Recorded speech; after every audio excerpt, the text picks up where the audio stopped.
going to identify and combine like terms. Number one asks us to simplify. Let's look at this. We follow the order of PEMDAS, parentheses, exponent, multiplication, division, adding and subtraction in this order from left to right when we are trying to simplify. So we are going to do parentheses first. So the 2 plus 4 becomes 6.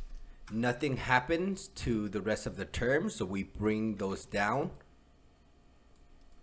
Next, we do multiplication. 7 times 6 is 42. Nothing happens to the negative 4, so we bring that down. Now we add negative 4 plus 42.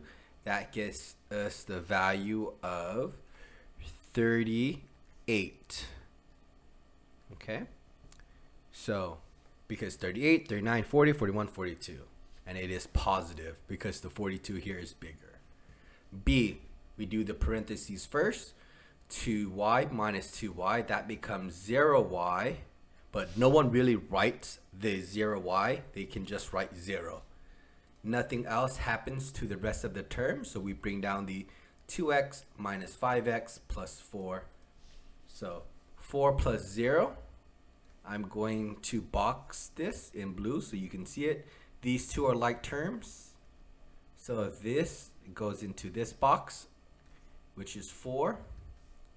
Then the 2x minus 5x, these are also like terms. And this goes here. 2x minus 5x is minus 3x. So together you can write this as negative 3x plus 4.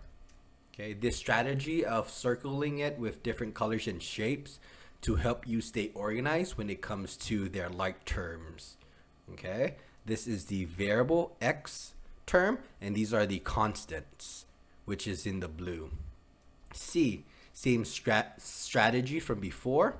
We are going to look for the variable term here, 6x and negative 3x here, and they're going to combine because this is going to be the x term here in red.